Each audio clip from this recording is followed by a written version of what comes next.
तो मेरा स्टूडेंट है, काफ़ी पुराने स्टूडेंट है, जीएससी में हम साथ में थे और अभी मैं जीएससी में नहीं हूँ, तो हम बाहर मिले। आप अभी अपना इंट्रोडक्शन दे दो, आप क्या काम करते हो और आपका लाइफ़स्टाइल कैसा है? एंड आपके बारे में बताओ और आपको क्या चीज़ पसंद है? हाय, मैं हर्षिता हूँ एंड मैं बीएससी ऑनर्स कर रही हूँ। सो अकॉर्डिंग टू दैट और भी a lot of courses and all, so usually मुझे टाइम नहीं मिलता है for exercises also and very busy life. So उसमें finding out time for exercises and उसके साथ प्रिपेयरिंग की मेंस्ट्रुअल साइकिल कैसा चल रहा है, so it's very difficult, so we discuss about it today. Right. So BSc honours कर रहे हो, राइट। तो आपका दिनचर्या कैसा रहता है? Difficult question. ऐसा कुछ नहीं, सुबह कॉलेज एंड आई थिंक 3-4:30 तक I usually I am in college. College के काम कहीं और का एक्स्ट्रा जो है वो सब वर्क, उसके बाद कुछ जॉब रहा तो वो सब एंड उसके अलावा जो कोर्सेज है वो सब, सो पूरा दिन उसमें चला जाता है। शाम को वो यूजुअली सेल्फ टाइम में निकल जाता है। सो आप इसके स्टडी के अलावा और कुछ काम करते हो? क्या काम करते हो?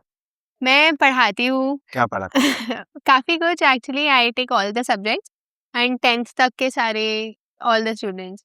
आई all the also subjects? All the subjects and उसके बाद segregated to science, only science and then फिर नीट स्टूडेंट्स एंड ऑल, उन सबको पढ़ाती हूँ मैं। ओके। नीट स्टूडेंट्स जैसे बायोलॉजी भी आप कवर करते हो? वो सिर्फ बायोलॉजी छोड़ के बाकी पार्ट पढ़ाती हूँ। ओके, बायोलॉजी छोड़ के बात। Okay, right. जैसा आपका अभी लाइफ़स्टाइल है, तो आपको कोई बॉडी में कोई इंजरी फेस कर रहे हो या कोई मेडिकल कंडीशन फेस कर रहे हो या आपको कोई स्टिफनेस है? इसके बारे में कुछ बताओ। अभी रिसेंटली लाइक कैलिस्थेनिक मैं आज से सीखती थी, उसके बाद भी मैं सीख रही थी, हुँ। तभी लिगामेंट टेयर हुआ मेरे पैर का एंड लिगामेंट है? ओके। सो भाई अभी वही चल रहा है कि अभी तक वो स्टिफनेस है। It's been I knee think, में? नहीं, एंकल पे, एंकल पे? ओके, एंकल पे, या लिगामेंट टेयर हुआ है। हम्म ओके, क्या कारण था लिगामेंट टेयर का? या सच नहीं बताऊंगी। ऐसा तो क्या हुआ था? मैं स्किपिंग करते हुए गिरी थी, ये ओके, तो नहीं बता सकती। ओके, स्किपिंग करते हुए गिर गए। नहीं। ओके, सो फिर आपको ये आप डॉक्टर के पास गए और आपने डायग्नोस किया तब आपको पता चला कि लिगामेंट टेयर हुआ है। हाँ, बिकॉज स्टार्टिंग में I did not think it will be something that big, so hmm, मैंने I ignored it and went on with the regular work exercise. 1 week बाद ज्यादा ही दर्द होने लगा तो वी वेंट डॉक्टर को दिखाया, तब we realise it's ligament tear and सिर्फ right, X-ray could not tell it. Right. So वो ऑलरेडी काफी इरिटेट हो चुका था, तो आफ्टर दैट इट डॉक्टर ने बोला that take rest like a bed rest for a month and उसके बाद 3 to 4 months लगेगा उसको ठीक होने। ओके, सो अभी आपको कितना टाइम हो गया उस चीज़ को? I think about 6 months। And अभी क्या है? कैसा है? मुझे लगा था ठीक हो गया है बट रिसेंटली मुझे दर्द वापस होने लगा है एंड वॉकिंग। क्या वो उतना इंटेंस है जितना पहले होता था? नहीं, नॉट दैट इंटेंस एंड उतना रेगुलर भी नहीं है, हुँ। बट कभी ज्यादा वॉकिंग हो गया हुँ, और स्ट्रेचिंग ज्यादा हो गया, सो थोड़ा दर्द रहता है राइट। बट आपने यानी क्या सर्जरी करवाया, क्या करवाया? कुछ नहीं जनरल करवाया। मेडिकेशन लिया खाली? General medication. ओके, और रिहैब एक्सरसाइज़ आप करते थे कि नहीं? हाँ, एक्सरसाइजेस डॉक्टर ने तो बहुत कम एक्सरसाइजेस बोलते हैं, बेसिकली उन्होंने बोला हाँ, ओनली उतने एरिया को मैक्सिमम अ मिनट और 2 पूरे दिन में थोड़ा सा वर्क दो, नॉट वर्किंग, सो हुँ, फिर आपके टेक्निक्स एंड ऑल काफी यूज करके वेंट बाय थोड़ा बेटर। काफी स्ट्रेचिंग वगैरह किया मैंने, आई वाज अवॉइडिंग इट पहले but later on I thought कि इतने टाइम नहीं बैठ सकते since it is a crucial year of my life. So आपको वो एक्सरसाइज़ याद थे मेरे? याद थे। Okay, nice. So okay, ankle mobility आपने प्रैक्टिस किया जितना आपको पता था हाँ। एंड वो अभी काफ़ी हद तक रिकवर हो चुका है। नाइस। सो आपने मेरे सेशंस अटेंड किए हुए हैं, ठीक है? और आपने वैसा एक्सपीरियंस पहले कहीं और कहीं दूसरी जगह पे फ़ील किया है? नहीं, not yet. Okay, I remember telling you this आपके एक सेशन में that it feels like spa. Okay, right, हाँ, हाँ। सो राइट। उतना यूजुअली हर वक्त स्पा जाना इज नॉट पॉसिबल, सो थोड़ा सा स्ट्रेचिंग एंड ऑल से if it is that good. चलो ठीक प्रोग्रेस कर रहे थे, तो क्या आपने चेंजेस नोटिस किए? काफ़ी टाइम बाद मैं रेगुलरली प्रैक्टिस कर पाई थी। मेरा स्ट्रेंथ भी इंक्रीज़ हुआ। I did not realise it back then, but थोड़ा वर्कआउट सीखने के बाद I realised how my strength has changed after workout, and धीरे हुआ बट काफ़ी इफ़ेक्टिवली मेरा स्ट्रेंथ इंक्रीज़ हुआ, and I think one of my workout जहाँ पे सबसे ज़्यादा मेरा स्ट्रेंथ इंक्रीज़ हुआ हो। Right, right. और एक डिसिप्लिन भी हमारा हो गया था 6 टू 7। हाँ, राइट, अब कॉलेज से डायरेक्ट आते थे। या और इफ मुझे प्रोग्रेस दिख रहा है तो I can contribute to it इतना। इफ राइट, नहीं दिख रहा है ना तो थोड़ा-सा शायद हमें भी आलस आ जाता है। Right, right, right. और वो एक अच्छा एनवायरनमेंट भी क्रिएट हो गया था। हुँ। और हाँ, नाइस। एक्सरसाइज में कोई दिक्कत या परफॉर्म करने में कोई दिक्कत? उस टाइम पे तो नहीं, बट आई नो कि आई don't know if it is exactly negative, but मेरा जैसे भूख कम हो गया था, एंड भूख कम हो गया था। हाँ, ओके, एंड मेरा वो बहुत टायर्ड रहती थी अदर टायर्ड नाइट्स रहते। दैट। Okay, right. हुँ। हाँ, क्योंकि इंटेंस था, मैं इंटेंस ही कवर करता था। या सो बिकॉज़ मेरा इतना कभी एक्सरसाइज हुआ नहीं है, एंड उस पर्टिकुलर टाइम पे हो रहा था, so that it felt like that, and later on I think मेरा स्ट्रेंथ और डेवलप होता, एंड आई वुड अडैप्ट कर दी। सो अडैप्ट बॉडी अडैप्ट करती है जैसे-जैसे हम एक्सरसाइज और इंटेंसिटी को बार-बार टैप करते हैं। हाँ, वो अप्स एंड डाउन्स तो रहते हैं, हम अपने आप को चैलेंज करते हैं और बेटर के लिए तो हमें डिस्कम्फर्ट थोड़ा-सा होता ही है। सो उस टाइम पे आप काफ़ी रेगुलर थे, काफ़ी कंसिस्टेंट थे।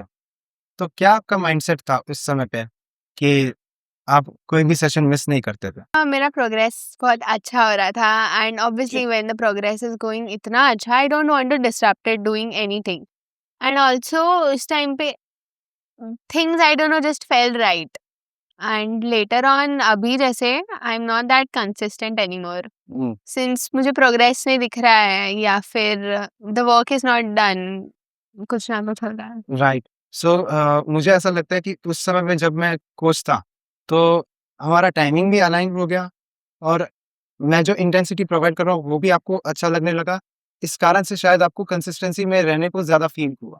आपका intensity being it was really tough, okay, very tough. मुझे राइट, जितनी बार वर्कआउट आओ उतनी बार ऐसा फेलियर फील होता है, Harsh there is no strength, तुझ में आता ही नहीं है तुझे कुछ, but still I would come.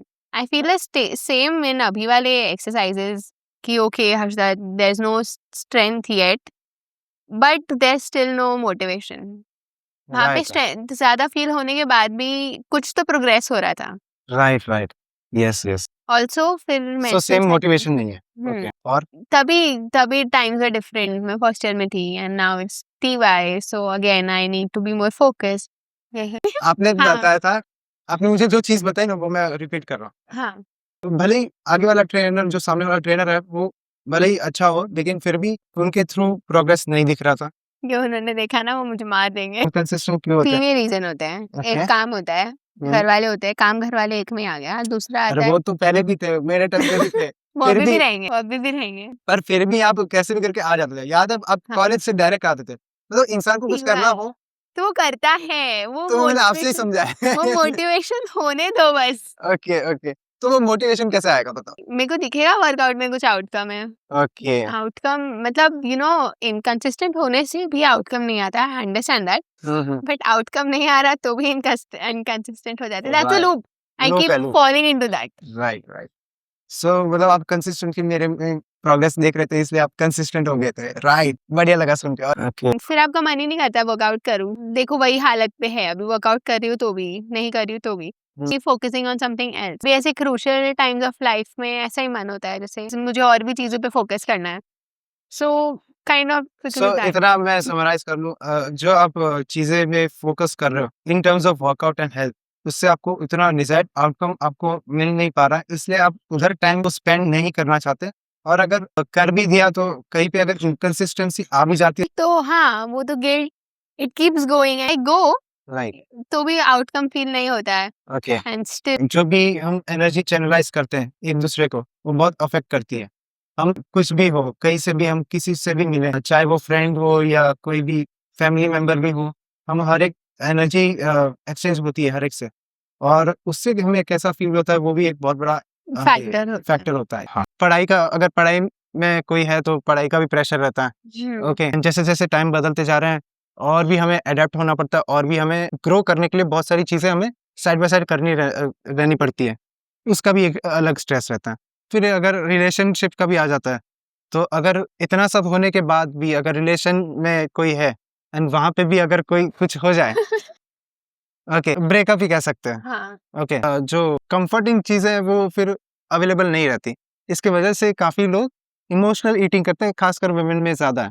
Emotional eating मतलब जो उनका मन पसंदीदा फूड है, वो बार-बार कंज़्यूम करते हैं, एग्रीड, एग्रीड। ओके, और फिर वो ध्यान नहीं देते उस चीज़ पे। बस वो देते इसलिए हैं तो you have a good reason ना, अभी राइट, ये हुआ है, राइट, अभी तूने इसने खराब किया mood, right, you right, deserve it. Right, right. So इतना सब होने के बाद फिर कंफर्टिंग फूड रहता है और वो काफ़ी लंबे समय तक कंटिन्यू किया जाता है। हाँ। अब इससे होता क्या है? जितना मैंने पढ़ा है, बताऊँगा, क्योंकि जैसे आइसक्रीम हो गया, बर्गर हो गया, पिज़्ज़ा हो गया, फिर और क्या, कोल्ड ड्रिंक्स हो गया, ठीक है? ये सब जंक फूड में ही आता है। अब इससे होता क्या है कि इंसुलिन जो हमारे बॉडी में को मॉनिटर करता है, ब्लड शुगर लेवल को मॉनिटर करता है, ओके? सो ब्लड को एब्ज़ॉर्ब करता है और सेल्स में भेजता है एज़ अ एनर्जी, ओके? सो अब ज़्यादा कार्बोहाइड्रेट कंज़्यूम करने से जो भी कार्बोहाइड्रेट्स है वो सिंपल कार्बोहाइड्रेट्स हैं, जल्दी से ब्रेक डाउन हो जाते हैं। तो शुगर लेवल बढ़ जाता है। तो जब इंसुलिन स्पाइक हो जाता है तो हाइपरग्लाइसेमिया जैसे टाइप 2 डायबिटीज़ हो जाती है। एंड अगर कोई फीमेल है तो उनके non cancer growth cells develop होने शुरू हो जाते हैं, जिसे सिस्ट भी कहते हैं, ओवरी के पास भी। तो उसे पीसीओडी कहते हैं, होना मतलब सिस्ट की वजह से होता है वो, और वो इंसुलिन डिसरप्ट हो जाता है, उसकी वजह से होता है। हुँ। सो अगर देखा जाए तो काफ़ी इमोशन से लिंक्ड है ये सब चीज़ें, और क्योंकि काफ़ी कंफर्टिंग रहता है तब तक एक्शन नहीं लेते जब तक वो फेटल ना हो जाए, और वेट गेन हो फेटल जाता होने के बाद भी कोई एक्शन नहीं लेता। हाँ, सो वेट गेन हो जाता है, हार्मोनल इम्बैलेंस हो जाता है, मूड स्विंग हो जाता है, एंड कईयों के तो मैंने सुना है कुछ फीमेल्स को मंथ तक पीरियड्स चलते ही रहते हैं, तो उनका हार्मोन डिसरेगुलेशन बहुत ज़्यादा हो जाता है। ओके, सो इसकी वजह से वेट में काफ़ी ज़्यादा हाई फ्लक्चुएशन देखने को मिलता है, ब्लोटिंग होता है, और इन सब के कारण वो एक लूप में फँस जाते हैं जिसमें उनका सब ऑलमोस्ट खराब ही हो रहा है। क्योंकि एक चीज़ खराब हुआ तो धीरे-धीरे सारी चीज़ें खराब होने शुरू हो गई। अब जब तक कोई एक चीज़ सही नहीं कर देते तब तक बाकी चीज़ें खराब ही रहेंगी। अब अगर इसको थोड़ा-सा उल्टा मैं अगर लेके जाऊँ कि अब अगर इतने सारे प्रॉब्लम्स हैं, पर वो अगर वर्कआउट करना शुरू करते हैं, ओके, एंड जैसे आपने मुझे बताया कि जैसे आप मेरे साथ कंसिस्टेंट थे तो काफ़ी आपको अच्छा फ़ील होता था। हुँ, हुँ। अगर वो चीज़ें कम से कम एक पार्ट आपका अच्छा हो गया, कम से कम हेल्थ पार्ट आपका अच्छा हो गया। हेल्थ पार्ट अच्छा होने से हो सकता है हेल्दी वेट आप पहुँच जाओ, नहीं तो आपको जैसे आपने बताया जैसे फ़ील होता है बॉडी में अच्छा फ़ील तो होता ही है। का the strength moment a girl has strength, she hmm, has everything. Right. So जैसे ये एक पार्ट अच्छा हो जाता है और अच्छा फ़ील करने शुरू हो जाते हैं, नेचुरली उनका एनर्जी हाई हो जाता है। एनर्जी हाई हो जाता है तो उनके आस-पास जो चीज़ें हैं, वो भी चीज़ें बदलना शुरू हो जाती हैं। क्योंकि वो अपने आप को चेंज कर रही है एज़ कम्पेयर टू जो बाकी लोग क्या करते हैं कि बाहर की चीज़ों को कंट्रोल करने का ट्राई करते हैं एग्री, व्हिच कि इज़ नॉट हाँ, पॉसिबल। नॉट पॉसिबल कि ये ऐसा क्यों बिहेव किया किसी ने, या ऐसा कैसे बोल दिया। तो उस चीज़ को ना फ़ोकस करते हुए खुद अपनी एनर्जी को अच्छे से चैनलाइज़ कर दिया तो और अच्छे से उनकी चीज़ों में वैसे वो जो चीज़ें वो अपने आप हट जाती हैं।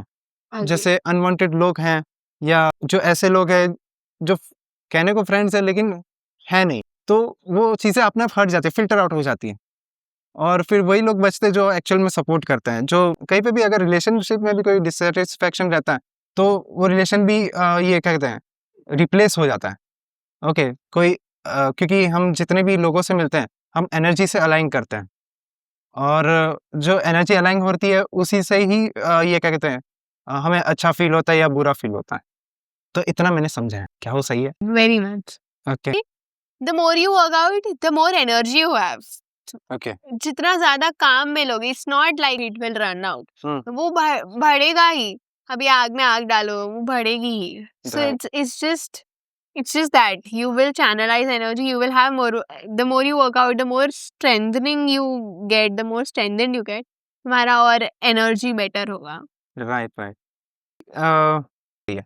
जैसे एक प्रॉपर नॉर्मल हेल्थ कंडीशन में ऐसे गिनता हूँ कि कोई इंजरी ना हो, कोई पेन ना हो, एंड एफर्टलेसली हम वर्क करते जाएँ। तो ये ज़्यादातर जो मेरे स्टूडेंट हैं, वो कह सकते हैं बिलो एवरेज है, क्योंकि एक एवरेज पर्सन एक हेल्दी पर्सन, ओके, जो अबव एवरेज है तो वो तो एथलीट लोग हो गए। एवरेज पर्सन इज डेड, काम नहीं करते, मतलब कुछ नहीं होता है उनसे, एवरीबॉडी फील समथिंग और द अदर, राइट राइट। कुछ तो प्रॉब्लम है ही सब में। सो जो भी हमारा मेडिकल हेल्थ कंडीशन है या कोई इंजरी है, पहले तो उसको हमें ठीक करना है, फिर हमें जो भी अपने डिजायर्स है, जो भी अपना वेट गोल है, वहाँ पे हम पहुँच सकते हैं।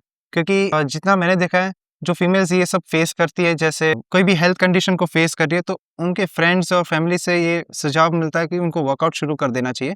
और वो जब जाते हैं तो उनको बराबर से प्रॉपर Guidance. रूटीन नहीं मिल पाता या गाइडेंस नहीं मिल पाता, जिसके कारण जैसे हमने डिस्कस किया, इनकंसिस्टेंसी हो जाती है और फिर वो छोड़ भी देते हैं और वो एक लूप में रह जाते हैं जब तक उनको कोई और लूप से बाहर नहीं निकाल देता।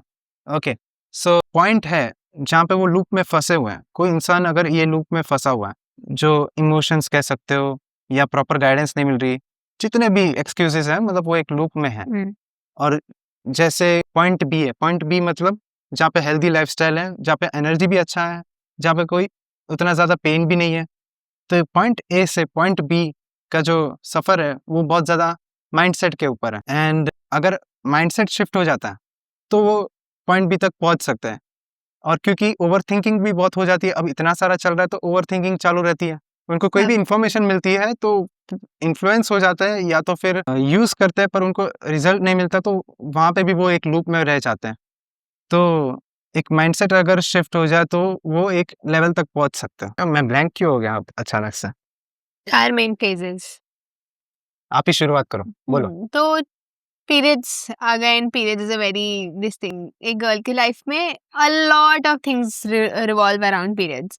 सो स्पेशली हमारे वर्कआउट रूटीन्स, अभी there is no workout routine that tells you कि ये वाले टाइम पे ये वाले फेज में काम करो, ये फेज में काम मत करो। Okay, So, I'll tell you basics about the 4 phases that women have during periods. First is the menstrual cycle phase. Menstrual phase. Okay, uh, menstrual phase. yeah, तो first वो होता है 3 to 7 days का, Okay. and that's the main phase। वहाँ पे bleeding होता है, pain रहता है काफी, बहुत लोगों को एक्सट्रीम क्रैम्प्स आते हैं। ओके, And 3 to 7 डेज के बीच में एक्सट्रीम क्रैम्प्स आते हैं। हाँ, Okay. Extreme cramp, people get hospitalised and काफी ब्लड लॉस होता है उस टाइम पे। सो वर्किंग आउट तभी is very difficult, okay, and you see almost 1 week there's no workout for women। Right. So it also differs, अभी सबके जो भी प्रोग्रेस है सडनली वो या तो खराब हो जाएगा, या आपका जो अच्छा रूटीन चल रहा था सडनली उसमें एक ब्रेक लगता है, ब्रेक तो वापस coming back to workout is again difficult. Okay, so आपने पहला फेज के बारे में बताया। जब आप वर्कआउट करते थे तो आप काफी कंसिस्टेंट थे, तब मुझे नहीं लगता आपने कहीं पे ब्रेक लिया है अपने ब्रेक, आपको नहीं। कुछ याद है? नहीं, सो उसके पीछे क्या कारण था? आपको भी क्रैम्प्स तो फील हुए होंगे? बट उस time I was very motivated and very luckily मुझे इतने क्रैम्प्स नहीं आते। ओके, इन इयर्स में क्रॉसेस, ओके, इन इयर्स में मुझे थोड़े क्रैम्प्स आने लगे हैं, okay, that again I feel if good workout is done okay, तो वो ठीक हो जाते हैं। ओके। सो वर्कआउट से काफी इफेक्ट पड़ता है, हाँ राइट।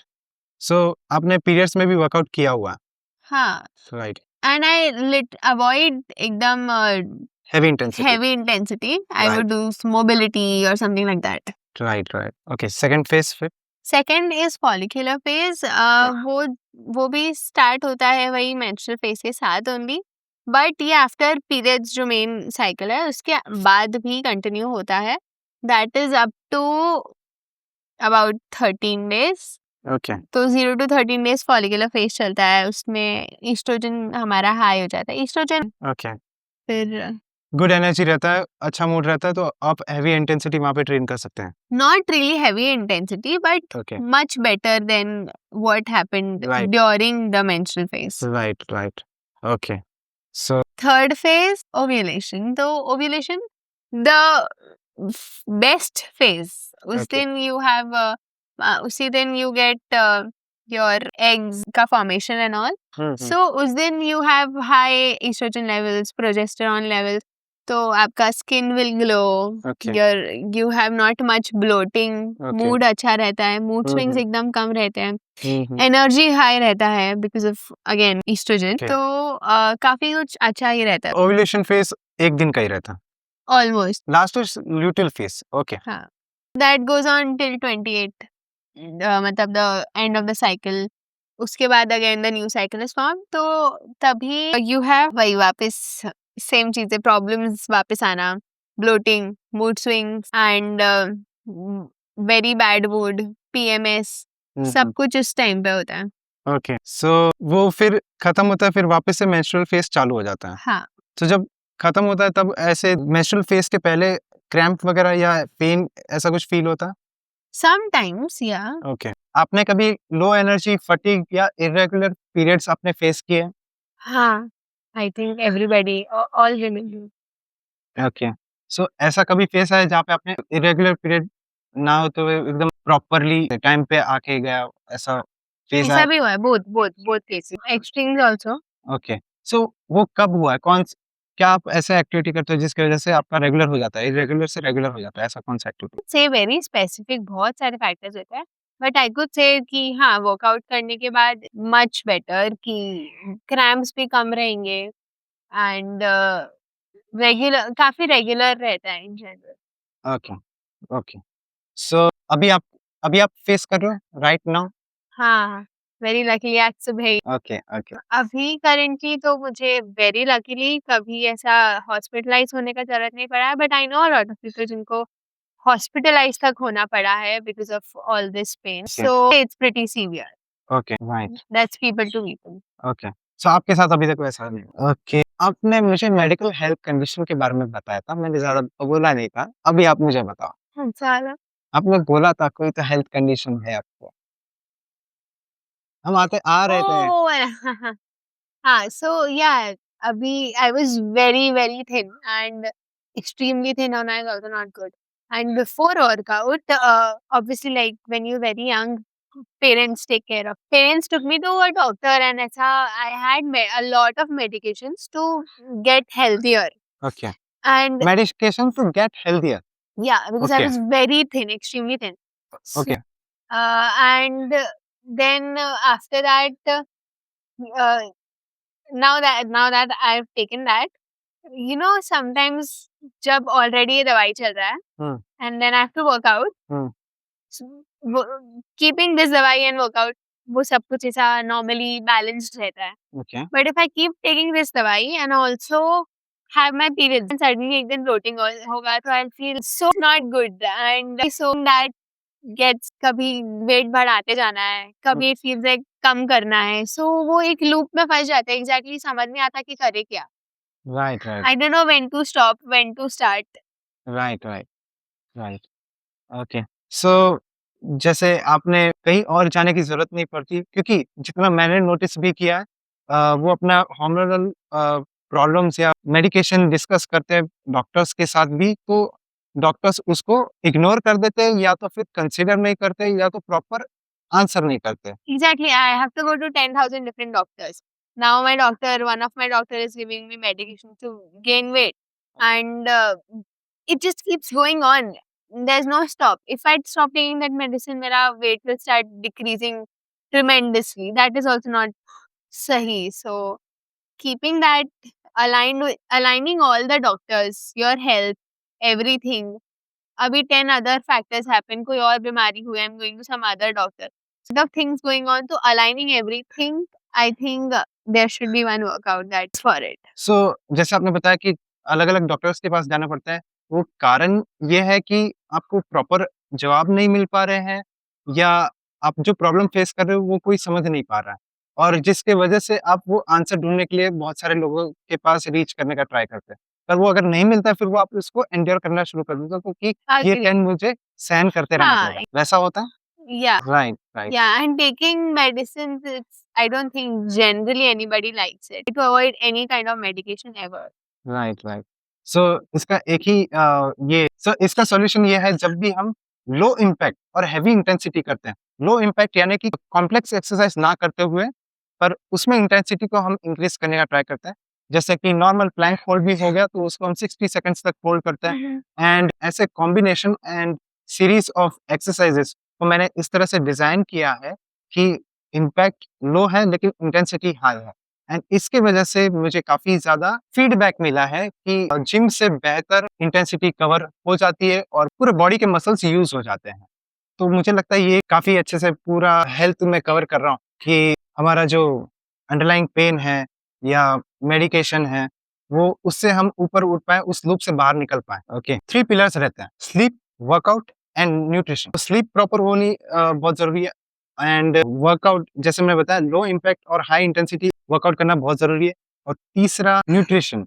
सो जैसे मैंने बात किया था कि काफी सारे प्रॉब्लम्स हम फेस करते हैं लाइफ में एंड उसकी वजह से कंफर्ट ईटिंग जैसे इमोशनल ईटिंग चीजें आ जाती है कंफर्ट के लिए एंड उसको जब एक चीज खराब होती है तो बाकी चीजें भी खराब होना शुरू हो जाती है एंड इसकी वजह से भी हम काफी सारे क्वेश्चंस हमारे दिमाग में रहता है बॉडी को लेकर, हेल्थ को लेकर, जिसके कारण वो जवाब मिल नहीं पाते तो मल्टीपल डॉक्टर्स और ये गाइडेंस के लिए हम ढूंढते रहते हैं लेकिन एक सॉल्यूशन मिल नहीं पाता। और क्योंकि सॉल्यूशन नहीं मिल पाता इसलिए काफी लोग सोच लेते हैं कि ये पेन को हमें एंड्योर करते जाना है और इसका कोई सॉल्यूशन है नहीं। पर क्योंकि हर एक चीज़ लिंक्ड है, जैसे हम अगर न्यूट्रिशन में, कम्फर्ट ईटिंग में भी अगर हम देखें तो ज़्यादातर जंक फूड रहता है। जंक फूड भी हम कंज़्यूम करते हैं, तो वो इंसुलिन जो है हमारा, जो शुगर, ग्लूकोज़ को मॉनिटर करता है, ब्रेक डाउन करता है, सेल्स में एनर्जी भेजने को ट्राई करता है। सो हमारा अगर इमोशनल ईटिंग हो रहा है, कार्बोहाइड्रेट्स ज़्यादा है, सिंपल कार्बोहाइड्रेट्स, ब्रेक डाउन हो रहे हैं, ब्लड सेल्स में एनर्जी तो जा रही है लेकिन वो अनयूज़्ड हो जा रही है। जब अनयूज़्ड हो जाती है तो वो धीरे-धीरे फिर फैट के फॉर्म में बॉडी अपना साइज़ चेंज कर देती है एंड सो अगर वो एनर्जी को हम अच्छे से चैनलाइज़ कर पाएँ वर्कआउट में, तो एक बेहतर इंटेंसिटी से हमें नींद अच्छी आएगी। सो एक अगर हम वर्कआउट को भी शुरू करें एंड जब हमारा वर्कआउट शुरू हो रहा है अच्छे से, तो हम कॉम्प्लेक्स कार्बोहाइड्रेट्स को कंज़्यूम करें। कॉम्प्लेक्स जैसे कि दाल हो गए या रागी, ये व्हीट हो गए, सो इन सब चीज़ों को कंज़्यूम कर दें, ब्राउन राइस को कंज़्यूम करें। एंड तो हमारा healthy eating and habit form हो जाता है, जिसकी वजह से जो इंसुलिन भी है, वो कई हद तक कंट्रोल हो जाता है। ओके, सो 3 पिलर्स एक दूसरे से लिंक्ड है, अगर ये तीनों चीज़ सही हो जाए, तो जो हमने प्रॉब्लम्स डिस्कस की, उसका ये सॉल्यूशन काफ़ी बेटर अप्रोच है। सो आप मेरा वर्कआउट अटेंड कर चुके हो, ठीक है? इसके पहले आपने कहीं और ट्राई किया था वर्कआउट करने का? हाँ, हाँ। कहाँ पे किया था? मुझे सर बोलो, बोलो। इसके पहले कहाँ पे किया था? ऐसे मत करो। नहीं करेंगे। कहाँ मत बोलो, सेम जगह है बस इंसान अलग है और इंसान बहुत गुस्सा करेंगे सर अभी। ये नहीं मुझे मेरे पहले कोई था? तो मैं ही पहला था? हाँ, उससे पहले मैं छोटी थी तो जाती थी, जिम्नास्टिक्स करती थी और सब सारा खेल करती थी मैं तभी। बहुत अच्छी एनर्जी हुआ करती थी। मतलब आपने कभी जिम गए ही नहीं हो, वेट ट्रेनिंग आपने किया ही नहीं है। घर पे किया है ऐसे, जो किया है यूट्यूब से किया है। ओके, ओके, चलो ठीक नहीं, है, नहीं, पॉइंट नहीं। आ रहा ये यही चाहिए था। ओके, ओके, बताओ, बताओ, अपना एक्सपीरियंस बताओ, घर पे करने का एक्सपीरियंस बताओ, आपने क्या किया? कि आई डोंट थिंक मैं इससे पहले मैंने ऐसे वेट ट्रेनिंग ऐसा किया नहीं, आपके साथ किया था ना। Before that, I think YouTube was the go, and YouTube से seen a lot of different types of people teaching a lot of different styles. सब explore कर लिया. Nothing was suitable to me. It is not. It is very vague and सबके लिए है ऐसा something. So after coming to you, I had ऐसा specialized training कि हाँ ये आपके लिए है, which worked for me. Which तो मैं अपने वर्कआउट में पूरा मसल को यूज़ करना सिखाता हूँ। जैसे हाई प्लैंक हो गया या सुपरमैन होल्ड हो गया, जिसमें हमारा सारे मसल्स एक साथ कॉन्ट्रैक्ट होते हैं एंड एक मसल कॉन्ट्रैक्ट होता है तो उसका अपोजिट मसल स्ट्रेच भी होता है एंड इसी के ऊपर पूरा सेशन मैंने क्रिएट किया हुआ है, जो आपने एक्सपीरियंस भी किया है। जो अभी आपने एक्सपीरियंस शेयर किया, वो उसी के ऊपर था। तो low impact and high intensity exercises. So इससे काफ़ी अच्छा फ़ायदा हुआ है आपको भी और बाकी लोगों को भी, तो और भी लोगों तक रीच आउट करने का क्या कहते हैं, एम है। I think people find this workout and do it very helpful. कौन-सा पार्ट बहुत ज़्यादा स्टिफ रहता है मेंस्ट्रुअल फेज़ में, जो आपको थोड़ा डिस्कम्फर्ट भी फ़ील करता है, काम करते वक़्त भी? क्योंकि काम तो आप शायद कंटिन्यू करते हुए ही होंगे। I think for me, it is back pain, lower back, very pain, stiffness, everything. It experiences everything. So through-out रहता है या पर्टिकुलर फेज़ में ही आपको फ़ील होता है? particular phase में other times थोड़ा बहुत ओके, ओके। पार्ट कोई 2 नहीं. हमें करना पड़ेगा लगता Part है। 2 guys, go and watch. To be continue. We continue. Okay.